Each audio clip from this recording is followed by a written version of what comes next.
Damn.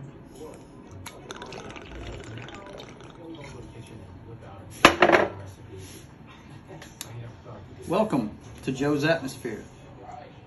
Cook your shrimp, please. All of a sudden, my shrimp pan is burning up like a smoke.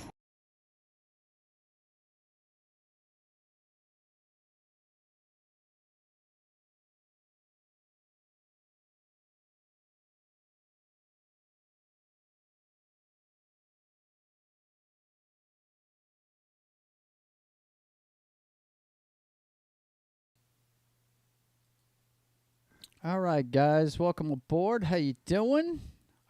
This is Sketching the Privateer, my show about drawing my comic book.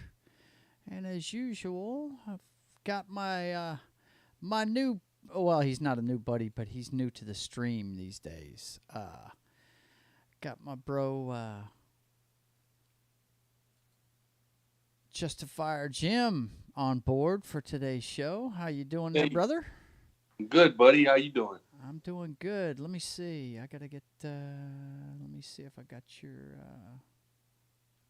Okay, where is he? Huh. I wonder why it's not. There he is. Okay. Let me see. Hopefully, I'm not muted. No, I'm good. Okay. I had to find your sound bar. I'm telling you, man. I just woke up. It's my second cup of coffee, people. I'm hurting. How are you, man? I'm good, buddy. I'm good. How about you? Good. Ready to do a little work. I've got a busy schedule today, man. I got this one. I'm doing a 100 subscriber stream. If you want to step into that one later on tonight, I'll throw you an invite. Oh, you know it. And, congratulations. Well, thank you, sir. Thank you. And I'm also going to do Papa Joe Gamer up way too late. I'm moving that over here, too. I'm not going to do Twitch anymore until I get monetized over here. I'm going to do everything over here, so that I can build up some hours over here, you know, that kind of thing. Sounds good. So, yeah, man, I'm enjoying it, man. It's a lot of fun. I think it's, you know, I mean, I'm just staying so damn busy, man. It's just ridiculous. So, before we get started, we had some bad news I woke up to today. I'll go ahead and throw the browser up here real quick so we can see what's going on. Let's see, where did I put that? I guess the best way for me to do it is to find it here, because I sent it out to my brother in a couple of places. Yeah, let's see if you guys can see this. Yeah, one of the great ladies of my lifetime. Her name is Nichelle Nichols. She was Uhura on the original Star Trek, and she passed away today at the age of 89. Of course, Jimmy and I play an MMO called DC Universe Online, and I also play one other one. MMOs take a lot of your time, guys, so you want to pick one or two if you're going to play this kind of game. And the other one I like a lot is Star Trek Online, because it has every piece of the lore of Star Trek on there. And actually, if you go exploring the game, it's one of the last places you can hear Leonard Nimoy, the original Spock's voice. He narrates the game when you do exploring in that game. But anyway, Nichelle Nichols passed away, and the makers of Star Trek Online said words cannot express the pain we feel at this loss. The world has lost one of its best and brightest lights today. Farewell, Nichelle. Thank you for breaking new ground, for brightening our hearts, and for always being a source of joy. And Jimmy can speak to this just as much as I can. The outpouring from that game has already started. I mean, you see here there are several in-game vigils going on. They're even this one's telling them what stance to take to get get their characters to stand like that. And yeah, it's a shame. She was fantastic. And the other one that bummed me out was Bill Russell passed away. Let's see, where's that other one? Yeah, I told my brother, I said, you might want to call Dad about this one. Bill Russell passed away at the age of 88. And even if you're not a basketball fan, you probably heard of this guy. He's got more championship rings than he has fingers on both hands. Whenever people ask me, who's the greatest basketball player, and a lot of them, when I remember when I was working at Libby, I was outside when I used to smoke in a smoking area, and this guy was telling me how Michael Jordan was the greatest basketball player ever, and I said, really? I said, well, how many championships he won? He said 6. I said, well, when he wins 11 in 13 years, you let me know. He's like, nobody's ever done that. I said, Bill Russell did it back in the 50s and 60s, brother. Mm-hmm. And he said, oh, wow, man. I said, number 2. When they changed the rules of the game because of him, you let me know. He's like, no, they didn't change the rules of the game because of this guy. I said, really? I said, have you ever heard the term the top of the key? And anybody that watches basketball, Jimmy, if you don't know this, the top of the key is, the circle that's around the foul line where they shoot their foul shots from? Yeah. Well, the top of the key is the top of that circle, the farthest point of that circle away from the basket. And the reason why they call it that is back in the day, back in the 50s, all the way up into the 50s, it looked like a key. You know how it is now, the lines for the lane, it's a 3-second lane. You can only stay in that lane for 3 seconds, okay, right. or it's a foul. Well, back in the day, it came in a little bit and was thin under the basket until that guy showed up and a guy named Wilt Chamberlain, because they would stand just outside of that thing under the basket. You could make a shot. They swatted everything back at you. Okay, so they widened it out. It used to be called the top of the key because it looked like a key until those guys started playing, and they widened the lane all the way out to the edges of that circle to keep them out from under the basket because they were just too dominating. Both of them were. And he said, wow. And I said, and I tell you the last thing, number 3, when he is the head coach of a team and the starting center or a starting player on that team while being the head coach and winning a championship, you let me know. He said, no, man, he never did that. I said, dude, the last championship he won, Red Auerbach had retired, and he was the head coach of the team, and he was on the starting rotation for the team. He was playing and the head coach at the same time. So that's amazing. Yeah, and I don't watch basketball as much as I used to. The game has totally changed from when I was a kid, but that guy right there, every year when they won the this year when the NBA Finals comes up, it'll be the first time that somebody other than him hands the trophy to the winner, because he's done it every year since he retired. So, yeah. Cal Darren's in the chat. What's up, buddy? Hey, man, we're going to get to it. I woke up to some bad news, and I had to give some props to some people today. So, he said the stream didn't start automatically for some reason. Yeah. It's probably, I don't know what happened with it, man. Who the hell knows? I don't. Technical difficulties, man. Technical difficulties. I'm trying to incorporate StreamYards so I can get out of this OBS program, and which I love this OBS program. I'm making it look exactly the way I want to, but it's a little bit easier when I want to bring people in and out. Something that me and Jimmy have discussed and we'll talk about today. But anyway, that's why we had the technical difficulties. But I'll work that stuff out. I'll figure it out. Actually, I'm doing a 100 subscriber celebration later on this evening, and I'll have to test it, see if it's going to work.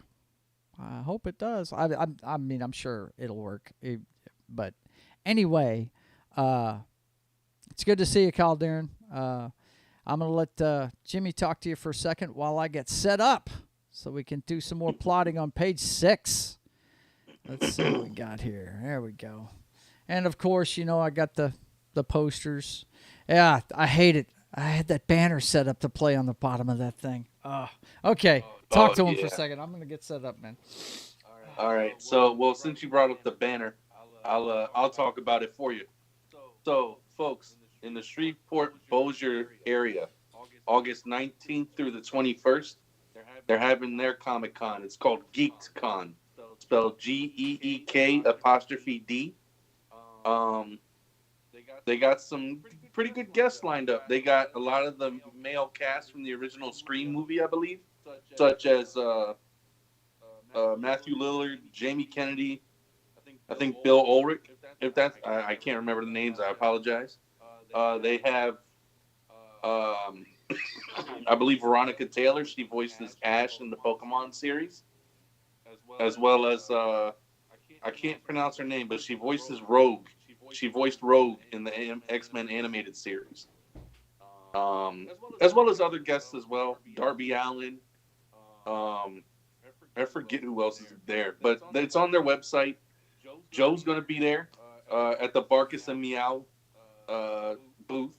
He'll be selling those posters that you see on his drawing table behind you.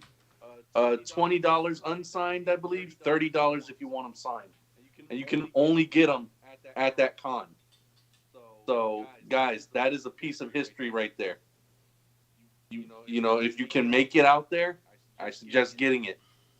I'm going to say it right now. He tells me stop hyping it up. That's going to be part of a collector's item. Let's hope, man. Let's hope. I don't know if you saw what happened at hang on. I got to get the mic over here. I'm sitting here yakking like you can hear me.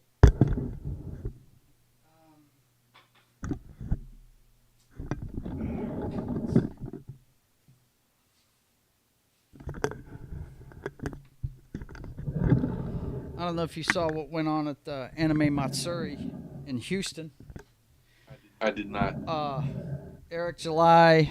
I'll show that here in a little bit. The Rippaverse is going strong. He's coming up on 3.3 million, and he's Woo-hoo, go Rippa. And he's really shined a light on guys like me and Ethan Van Shriver. Of course, I'm not even in those guys' league yet. I'm hoping to get there, but a lot of independent creators. They're really getting the spotlight put on them because of Ripper, and it's a really cool thing. Anyway, Bud, I'll show you the clip before we get out of here today. They had him a booth there, and Jeremy from Geeks and Gamers had some people waiting on him, and 2 people were cosplaying as the blonde female character that he's got in his comic book, and it's not even out yet. That's so 2 cool. people were, and to see his reaction was just, it was really cool, man. Because if you guys, now if you follow him, oh, by the way, I'll go ahead and show you the posters. That's the Privateers poster, and I've got the camera set up. It's kind of chopped because I've got the camera set up for drawing, but anyway, that's his poster, and then we got the Royal Fox, and then we got the one with both of them on it. And Jimmy, of course, since he's been one of my staunchest supporters over the years, he gets a free set all signed. So Appreciate that. he just can't get it right now because I'm gonna wait until I got some other things to send him. Did you ever look at the lineup of that Comic-Con? I did. Okay. Is there anything you want at that thing? I can't decide between Matthew Lillard, the voice actor that voiced Rogue. Right. Yeah, between those 2 mainly. Okay. I got you. I hear you. Well, we'll figure it out. Mm-hmm. Let's see. But and then Joe, let me ask you. Go. I can't remember if you told me or not. Were you and the Royal Fox cosplaying at the con? Not at the con. No. It's more. She's got a booth there for the Mardi Gras crew, and right. that's what she's going to be doing. Yeah. When we're going to be cosplaying is during Mardi Gras season. Okay. During the coronations and stuff. We're going to be doing that. So, yeah. Okay. So, enough about that Comic-Con. We'll get back on that here in a little bit. Just to catch you guys up, what we're doing is we're plotting out the book, and then I'm going back and doing the digital work. I'm going to ink it digitally. That's what I'm going to do. So, let me see. I want to put these in order so you guys can see them. Where we're at in the story right now, we're on page 6. So page 1 is the Coast Guard cutter Manatee, I believe it is. I do a lot of research on this stuff, guys. And I have source material for all the drawings and stuff. And anyway, the Manatee is on patrol 12 miles out of Miami. It sees some stuff on the radar. They go to meet it, and the guy with the binoculars is shocked, as you can see, by what he sees. And what he sees is a Russian helicopter that ends up attacking him. It's strafing the deck at the opening, and I haven't decided on the lettering yet. That's mostly going to be digital too. It's going to say the Privateer right here. And right here across these guys, it's going to say Opening Salvo, which is the name of the first issue. Okay? And then on page 3, let's see. No, that's page 4. They're out of order. I apologize. See? I'm giving spoilers away in my own book. Uh-oh.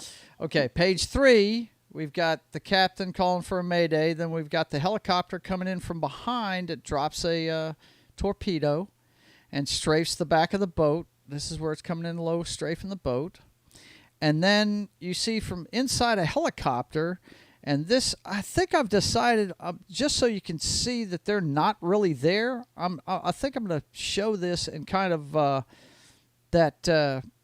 what they do is they fold space. They're actually in that same area, but at a different time. I think like the day before is what I said in the story. And they folded space just to stay out of the way, approaching it so they don't see him. And what you have here is the 2 pilots in an old Huey helicopter, and they're watching what's going on. And you got the helicopter flying across the front of the deck after it's dropped the torpedo. And this is the first you see of the Privateer right here. His Fu Manchu mustache, his gritted teeth, and he's saying, turn up the radio so I can hear what's going on, right? And then I kind of tease him on the first couple of pages. The torpedo hits the deck. A female crew member gets blown backwards. One guy's diving off the ship. Another guy's running. And then you see the female crew member trying to pick herself up, and the helicopter's coming in. And then you see the Privateer's eyes and his eye patch. And he's telling them to bring him in low over the deck. And then you have the big reveal of the Privateer on page 5. He goes diving down to the deck in front of her to get between the helicopter and her. So, and he's jumping out of here. And up here you're going to see where it unfolds space right in here so he can come through. And then we're on page 6 now. And the image you see on the top here is him covering her up. He's got a shield around him, so a bunch of bullets are coming in, and they're all... And instead of the shield, you know, like Superman, when he gets shot, the bullets ricochet off of him. Well, this is a kinetic shield, so anything that hits it, it gets the energy sucked out of it, and it just falls to the ground, is the way this shield works. So nobody gets hurt by what's hitting it. And then he's talking to her, and I believe this next frame, I'll have to go back to my... Yeah, the next frame is the pilots in the helicopter wondering where this guy came from, and she's wondering where he came from too. They're actually saying the same thing. I think right here, I'm going to have her over his shoulder saying, "Where did you come from?" And I think this next panel starts with where did he come from? Pretty much the same statement, but it's from the helicopter pilots. I believe I said they're Cuban. So I'm gonna have to make them look like Yes. Hispanic fellas, right? So, I believe that's where we're at. So what's going on with you today, Jimmy? Talk to me, man. You know I'm still having coffee. Man, not much. I worked this morning, came home, had some breakfast slash lunch, and then accidentally took a nap until 20 minutes before we came Oh, on. great. So we're both punch drunk. Nice. All right. Yeah. Those are the best streams. I'm telling you, woo! I must have knocked over my little. By the way, if you draw and you don't have one of these little wood man, oh my God, one of his. Well, my little wood man is handicapped. He's missing a foot. Oh, what happened? He's missing a foot. He's got a peg Well, leg. He's fallen a couple of times. He's old, so. But that'll be good for the top torso. But yeah, that's. I'll tell you, if you want to learn how to draw comic books, one of the best books. My main source of inspiration for doing this is a book called "How to Draw Comics the Marvel Way" is the name of it, and it's pretty damn cool. If you've never seen that book, it shows you how to break down both male and female bodies. Of course, you can find a lot of instructional stuff on YouTube now. There's guys that actually teach you how to do this stuff on YouTube. Really, so. But anyway, let's get to sketching. We got the helicopter pilots. How do I on this? Okay, hang on. Before I do anything else, I got to bring up the script. Yeah. Because how do you want to? Do you want to show it from the outside, like at the windshield of the helicopter from the outside? Yeah, that's what like I'm thinking. I'm thinking like maybe we put like a slanted, or actually, that's right. It's a Hind helicopter. I think the Hind helicopter has the cockpit where the guys are kind of like in a fighter jet, sitting behind each other. I think. Let's take a look at it. Oh my gosh. Okay, so I'm getting the script up. Yeah, here's the script. Okay.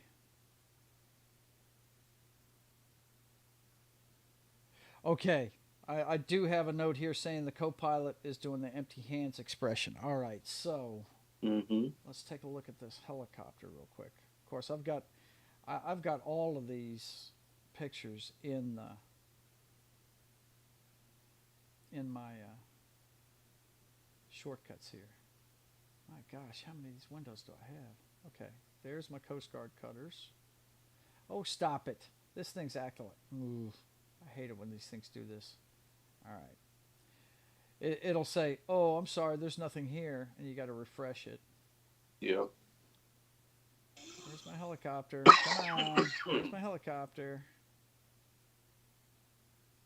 That's another Coast Guard cut. Here's my Hind helicopter. Okay.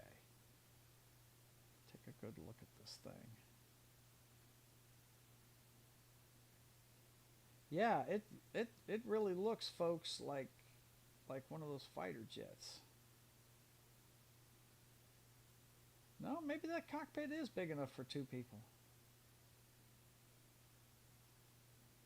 Yeah, it looks like it's big enough for two people. Okay. But it's not the traditional windshield. What you got is, you got the door. Where is it? Okay. So you got the door. Oh, that's a good picture for me to use too. But that's going to be hard to show. That's going to be hard to show. Okay. Erase.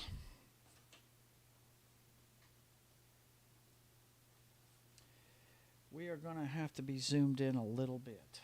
Let's see. We'll do it about here.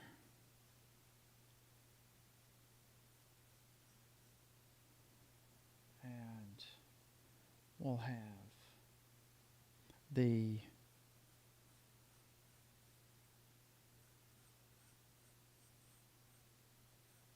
we'll have the one pilot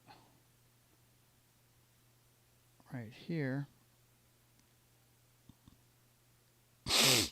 Excuse me. And then over here, we'll have the other pilot.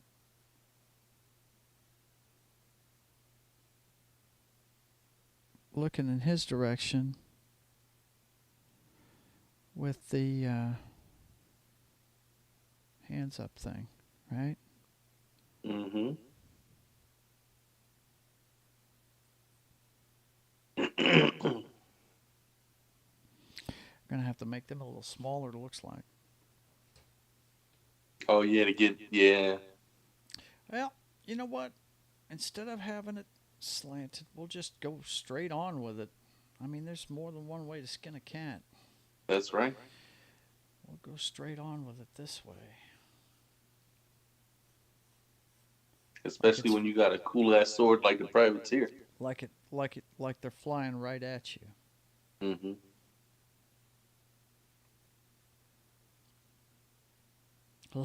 Especially when you got a cool ass sword. Oh my God. Yeah. So what's new in your part of the world, man? How was your visit with your cousin? Oh man, it was great. You know, I hadn't seen him in a few months. Mm-hmm. And we both love playing Magic the Gathering, so we did that for like 4 hours. Mm-hmm. It was just a good time, you know. Mm-hmm.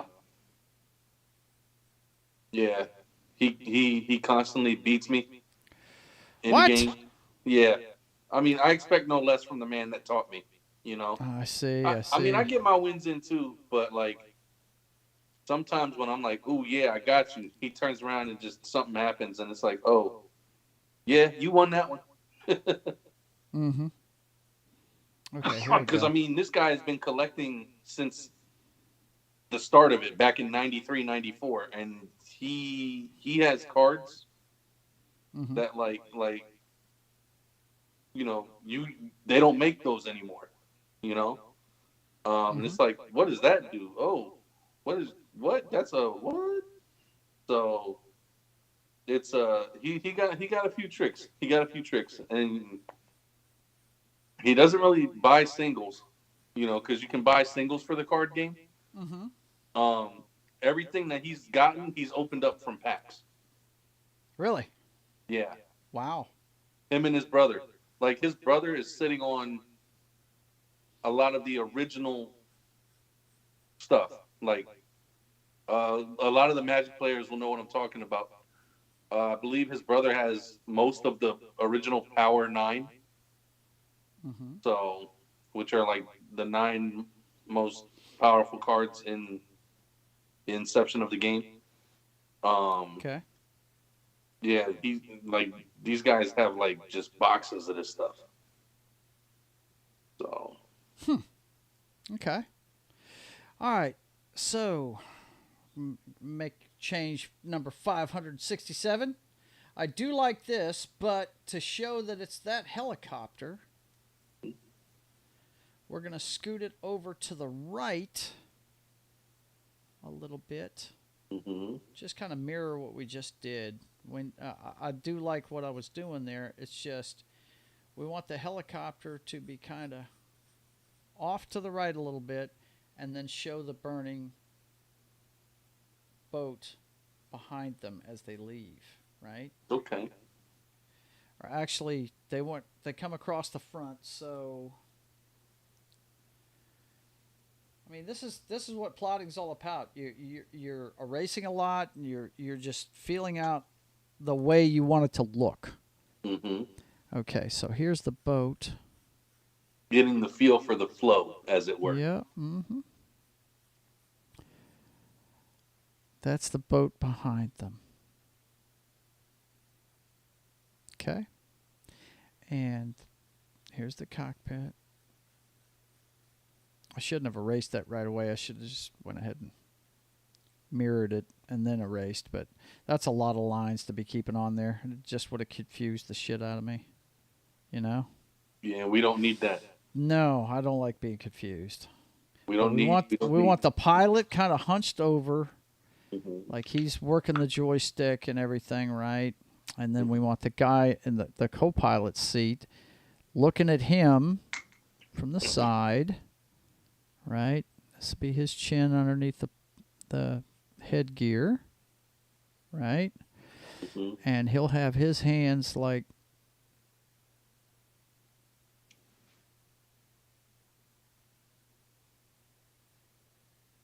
the I don't know thing, you know? Right. Shrugging his shoulders, right? I don't know. I don't know where it came from. Let's see. This hand, okay, the thumb goes out. All right. So his thumb's going to be out this way.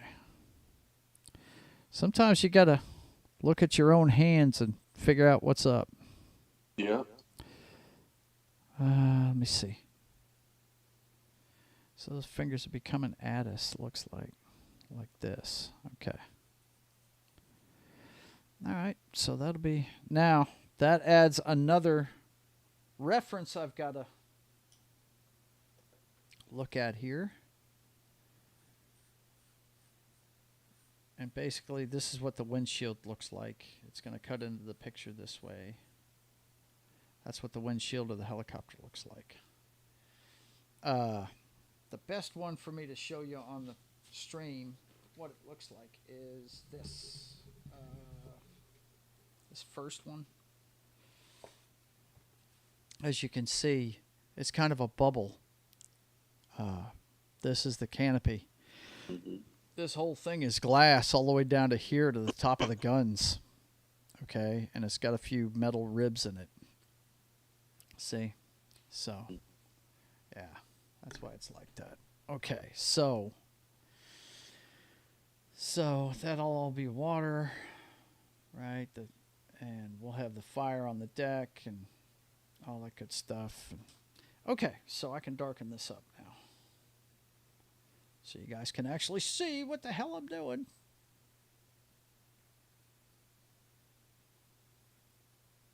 Yeah. Yeah, you should be able to see it just fine now. Oh, yeah. But anyway, yeah, so this is the plotting process. This is what you do. You look at your script, you say, okay, I've got to convey this message. How do I do it? How do I go about it? And this looks like a good way to do it right here. You're getting a zoom in of the cockpit. These guys are, and what you will find as the story goes along is in the first panel of it, there's 3 blips on the radar. 2 of them are boats. Okay, and this is the only one that's airborne, and they're protecting the boats. They're drug running is what it is. They're running drugs to Miami. That's what they're doing. From the Bermuda Triangle to Miami. And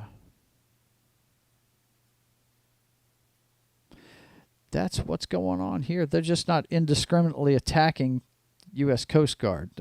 They're actually running drugs. So that's why this is going on.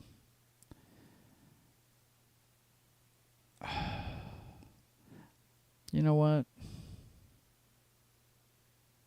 Now that I'm thinking about it, let's turn that hand over and have it spread this way. Here's the fingers, and then the thumb will go right here. Yeah, that looks better. Okay. That's much better. I like that better. So, that's what's going on in this panel. The helicopter crew going, where the hell did he come from, right? We might be shifting that boat down a little bit. What's cool about doing it digitally, man, once I can just get in there and draw this stuff, and I want to move anything around, I just grab it and move it. Oh, that's awesome. You know? So, yeah. So, anyway, okay, we got that. Now, let's see what's next in the script here. What is next in the script, my brother? So, what? Anything you're looking forward to at the movies or anything, man? I mean, upcoming, not that I can think of, just mostly the stuff that we talked about for the SDCC stuff. You know, Yeah, yeah. like Well, I see. Not much of that I'm excited for. Uh, yeah, I am, and this is most of the people that run in my circles aren't fans of the MCU, the state of it right now. But the one thing that I'm really looking forward to, before I get started on this, let me go ahead and take a look at the script.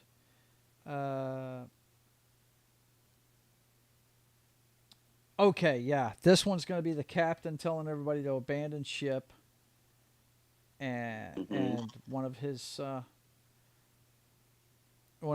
shipmates telling him, "Hey, what about so and so?" And yeah, so this is going to go on in the cabin of the ship. Uh, Actually, I'm sitting there thinking, why am I doing two panels? Why did I decide to do two panels there? I can do this in one panel. nice. I believe I can. Yeah, I can. So, what we'll do is we'll get rid of this. Yeah, I was going to do this in two panels, but you can, yeah. It's the same two characters having one conversation, so we can put it right here. We'll have the captain.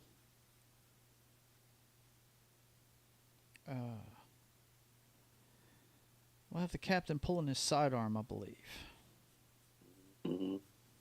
and heading out the door. Well, actually,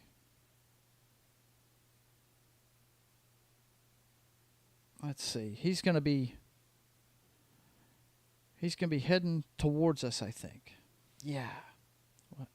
No, I want to have the fire in here so you can get a perspective for where he's at. Okay, he's going to be exiting left. We'll put the fire in the window. This will be the con of the ship itself. The fire will be in the window, right? And the crew member, one of the crew members, is going to be right here, pointing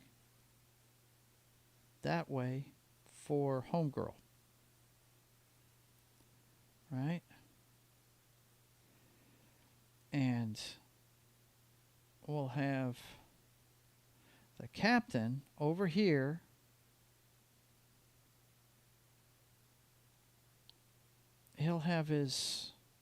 He'll be looking in this direction, I think, not even talking to him. Mm-hmm. We'll put him in this direction. And he'll have his firearm up and ready. Cool. Right here. He'll already have pulled it. And I mean, just pulled it, because most guys, when they just pull a gun, they'll stick it straight up in the air so they don't hit anybody. Exactly. Right? And he'll turn in this direction, reaching for the door to get out. Yeah, I believe that's what's going to happen here. And of course, they all wear ball caps.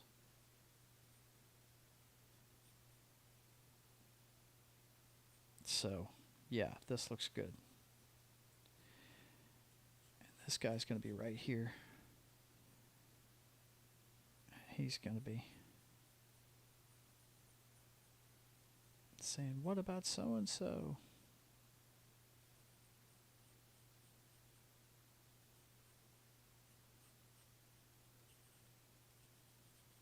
And he'll be a little bit closer to us.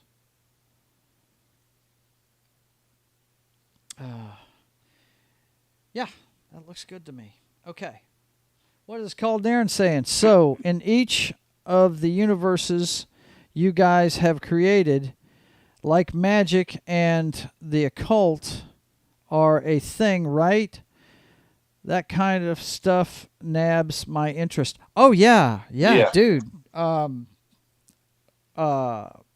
Jimmy knows this already, but I'll tell you, Carl Darren, the privateer's wife, which he's not married at the beginning of this, but in the storyline, his wife is she is a sorceress. She's called the Royal Fox, but her backstory is pretty neat. I don't want to give it away to you. If you want to read it right now, you can go to my Subscribe Star and lay down $5, and you can read it right now. I'm putting all that stuff behind a paywall, man.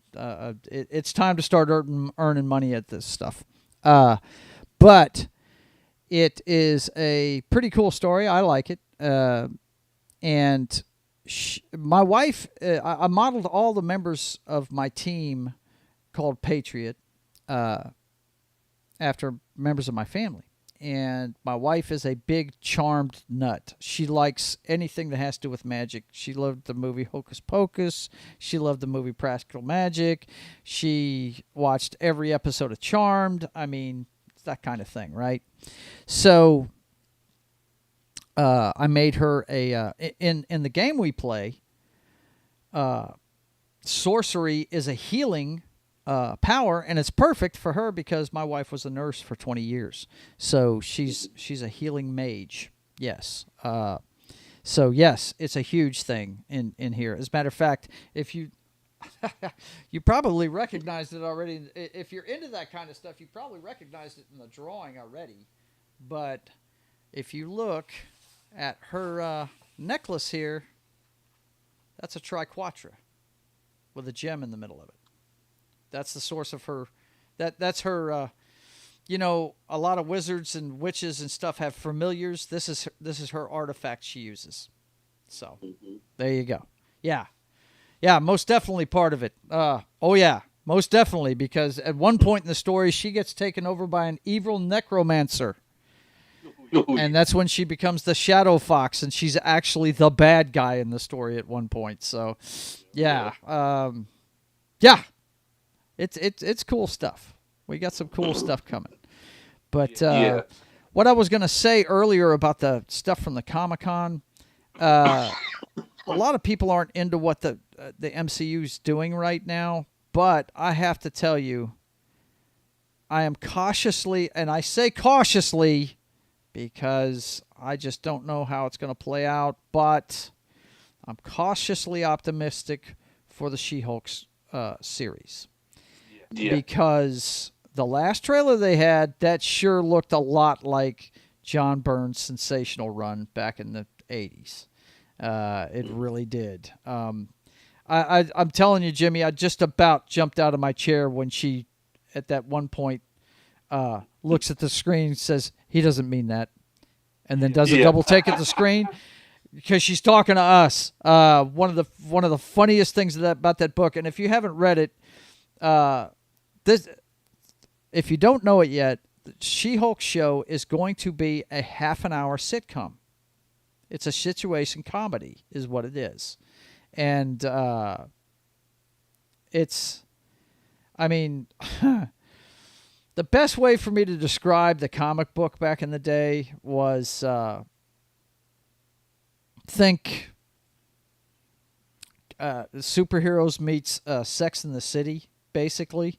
She-Hulk, when she turns into She-Hulk, look, Jennifer Walters is one of the prudest, just most introverted people in the world, but when she becomes a She-Hulk, she becomes the exact opposite of that. She's got a sex drive that comes in a dump truck, okay, and she is absolutely gorgeous, and she's fun-loving, a party girl kind of thing. She's kind of like a green MJ, if you will, only like 6 feet tall, right? 6.5 feet tall. But anyway, in the comic book run that John Byrne did, now she didn't start that way. She started like the Incredible Hulk. She was the Savage She-Hulk, and you know she had this ripped up shirt, and she was just vicious and all this stuff. But they changed when John Byrne took the character over and did his book. He said, "I'm gonna have fun with it," and boy did he ever! It was pretty damn funny, man. But anyway, one of the things that I've never liked about Deadpool fans is they always preach, yeah, he's the first guy that broke the fourth wall. People. She-Hulk's got the claim to fame to that. Because John Byrne, he was notorious for blowing her clothes off in one way or another. She'd be standing there either buck naked or in her fucking underwear, and she would be bitching at John for doing it to her again. Breaking the fourth wall and either telling us, I hate it when he does this, or he was actually bitching at, she was actually bitching at John Byrne, the guy that's drawing her, which always made me think of the Bugs Bunny Daffy Duck, or no, excuse me. Yeah. No. Is it Daffy? Yeah. It's Daffy Duck, not Donald. Yeah. No. The Bugs Bunny and Daffy Duck one, if you've ever seen the cartoon Duck Amuck, where he's being drawn all over the place, just fucked up, and the artist that's drawing him keeps fucking him up, and you find out at the end of it, it's Bugs Bunny drawing him the whole time. I mean, it's just, and he's bitching at the artist the entire time. That's what I thought of when I read the original She-Hulk. And John Byrne's art, if you've never experienced it, he's one of the greatest artists that Marvel ever had. And I really recommend that book. The original run of She-Hulk was really, really good. It really was. By a very talented artist. I guess he's best known for his run on Fantastic Four and She-Hulk. Mm-hmm. He was actually the influence when he took over Fantastic Four. He actually had She-Hulk join him when Ben Grimm. I think Ben Grimm lost his powers there for a little bit or something. I can't remember exactly what happened. Yeah, he was MIA from the team. Yeah. Yeah. So, but anyway, that last trailer looks a lot like John Byrne's sensational She-Hulk run. It really does. Yes, it does. And so I'm optimistically cautious about that one. Because look, if you watch this week's episode of the Brothers Hack the Matrix, my brother will tell you he doesn't trust Marvel as far as he can throw him. He loves Moon Knight, and they totally screwed that whole damn thing up right there. So, he does not trust what they're doing at all. Yeah. Yeah, I kind of, my faith was shaking in them with the whole WandaVision thing. That show started off kind of cool, and it went to shit after that. It sure enough did, dude. Yeah. It really did. I mean, I kind of get the premise of it, but like them teasing so much stuff that they did, and the way they did a lot of the stuff. Again, I'm going back to, it's not how they did it in the comics, but again, even if I'm not referencing that, it was a big tease, and it was not well received by many people I know. Yeah, I know. I know. Well, dude, but, you want to, dude. Now, look, and another thing that me and my brother have brought up ourselves too. They're not making them for us, Jimmy. They're not making these shows for us. They're making them for normies and the younger generation, and that's why they're ticking us off. I mean, really. Which, in a way, I understand because they have to look for their future. Yeah. Like they have to, But throw me a bone, man. cater to a crowd. But throw me a bone. At the same time, sorry, go ahead. I said, throw me a bone. Yeah. Did you have to bring Mr. Fantastic into the Doctor Strange movie for 5 minutes and then turn him into spaghetti? We've been waiting to see him forever. Yep. Spoiler alert. Yeah, if you spoiler haven't seen alert, my Doctor Strange butt. I love spoiling that movie because it sucked. Anyway, that movie pissed me off. But yeah, that wasn't great. Anyway, we've been waiting to see him forever. John Krasinski, the guy everybody wanted them to play him too, the perfect actor for it, and right. And then there was speculation on when they do the Fantastic Four movie, he's probably not going to play him. Well, but let's hope he does. I really would like to see him. I think he will, because there's also another thing where the fans are like, oh, let's get Emily Blunt to play Sue Storm. Yeah, that's his wife. So that, and I love Emily Blunt, but I don't know, man. If you get, she's pretty, but she ain't crazy hot like Sue Storm is. Right. And we'll see. I mean, well, I don't think they're going to do that though. I think they're going to have. I'm with you. That may be the only time we say John Krasinski. I think they're going to go with some younger folks. There's also speculation it's going to take place in the 60s, dude. And be a time jump thing. Yeah. Yeah, there's speculation about that. But anyway, okay. Page 6 is plotted, folks. So the next time we see each other, I'll be doing page 7. So, vamp there for a second, buddy, while I wheel around. All right. And to go back to Calderon's question from earlier, as far as the universe I've created, yes, there will be magic and the occult in it. It may not be a main focal point, but Frost Knight, his powers are magic based. There's also a character I've created in DCUO that I may or may not want to use in my universe. Her name is Mystic Mom, who's obviously magic based as well.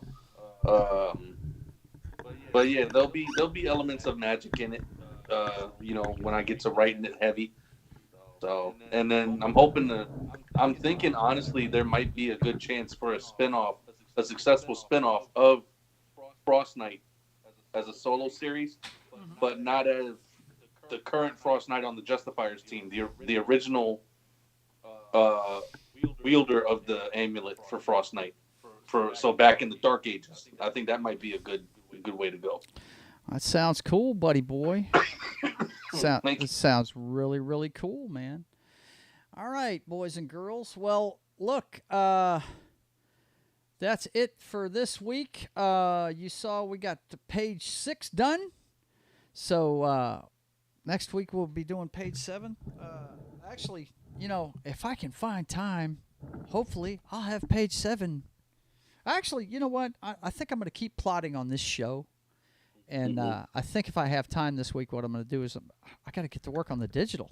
I mean, I barely scratched the surface. And I told you, guys, if you don't know, I answer problem gamblers, suicide help, and substance use helplines from 10 to 6 every night, Tuesday through Saturday. And I used to be able to do a lot of the digital work. That's how I did those posters. I did all that at work, waiting on calls. But ever since they started 988, I don't have time to do anything now. So if I find time, I'll do the digital work. And if I do get some of that digital work done, I will definitely show it to you on Saturday and let you see what that looks like. I'm using a program called Procreate. That's how I made all those posters. And you see here, let me show the folks real quick so they can see. This is the kind of art that it produced. This little slideshow is that I used Procreate. What I did was I sketched like you're seeing me sketch here, and I took pictures and put them in as a layer. It's a program where you can use layers with an Apple Pencil. And I inked them up and colored them and everything using that program. So if I have time during the week, I will definitely, show you guys what I can get done.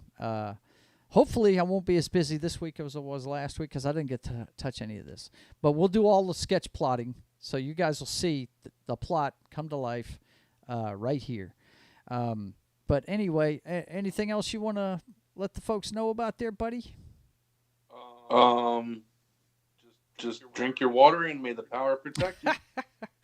Okay. Well, as usual, I'm going to promote my channel and everything I do. So don't forget, we do this show every weekend, Saturday and Sundays at 4 p.m. Central, 5 p.m. Eastern.